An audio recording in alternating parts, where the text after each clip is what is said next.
দর্শক, যেমনটি বলছিলাম, ৭১ যাত্রী নিয়ে কক্সবাজার থেকে ঢাকা আসার পথে বিমান বাংলাদেশের একটি ফ্লাইটের চাকা খুলে বিমানটি নিরাপদে শাহজালাল বিমানবন্দরে জরুরি অবতরণ করেছে। এই বিষয়ে জানাতে সরাসরি যুক্ত হচ্ছেন সহকর্মী সাব্বির আহমেদ। আমরা যাচ্ছি তার কাছে।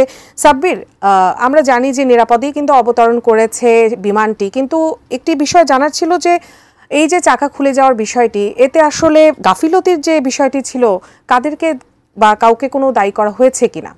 বিমান বাংলাদেশ এয়ারলাইন্সের ফ্লাইট সেফটির যিনি চিফ রয়েছেন ক্যাপ্টেন এনাম, তাকে প্রধান করেই মূলত এই তদন্ত কমিটি গঠন করা হয়েছে। এবং আপনারা জানেন যে আজকে কক্সবাজার আন্তর্জাতিক বিমানবন্দর থেকে ছেড়ে আসা বাংলাদেশ বিমানের যে ফ্লাইটটি BG436, এই ফ্লাইটটিতে করে প্রায় ৭১ জন যাত্রী নিয়ে রওনা দেয় ফ্লাইটটি কক্সবাজার থেকে। এবং কক্সবাজার থেকে রওনা দেওয়ার পরপরই কিন্তু ফ্লাইটের চাকা খুলে নিচে পড়ে যায়, এবং চাকা খুলে নিচে পড়ে যাওয়ার পরপরই বিমানের যিনি পাইলট ছিলেন তিনি সংশ্লিষ্ট যে এয়ার ট্রাফিক কন্ট্রোল রুম অর্থাৎ ATC-কে জানান, এবং তিনি জরুরি অবতরণ করতে চাচ্ছেন বলে তিনি জানান।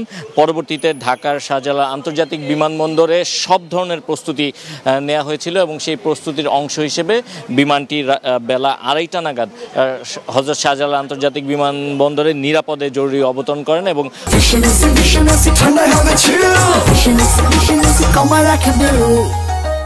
অবতরণ করার পর এখনও পর্যন্ত আমরা দেখতে পাচ্ছি, আপনারা নিশ্চয়ই দেখতে পাচ্ছেন, বিমানটি এখন এখানকার যারা ইঞ্জিনিয়ারিং টিম রয়েছে তারা এই বিমানটি পর্যবেক্ষণ করছেন ঠিক কী কারণে আসলে এই ঘটনাটি ঘটেছে এবং এতে কারো কোনো ধরনের কোনো গাফিলতি রয়েছে কিনা সেই বিষয়টি তারা পর্যবেক্ষণ করছেন, যাচাই বাছাই করছেন।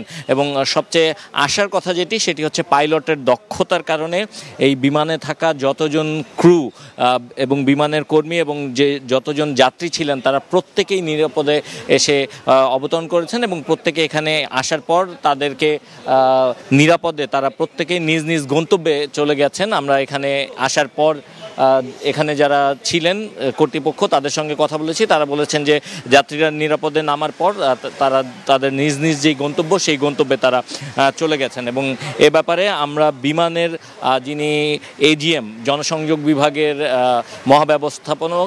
মহাব্যবস্থাপক রওশনুল কবির, তার সঙ্গে আমরা কথা বলেছি। তিনি আমাদেরকে নিশ্চিত করেছেন যে ইতিমধ্যে একটি তদন্ত কমিটি গঠন করা হয়েছে, এবং সেই তদন্ত কমিটি আসলে যাচাই বাছাই শেষে জানাবেন এখানে কারো কোনো ধরনের কোনো গাফিলতি রয়েছে কিনা বা এ ব্যাপারে কে আসলে দায়ী, এবং এ ব্যাপারে প্রয়োজনীয় যে ব্যবস্থা সে অনুযায়ী পরবর্তীতে ব্যবস্থা নেওয়া হবে। এই ছিল আমার কাছে সবশেষ। উজমা।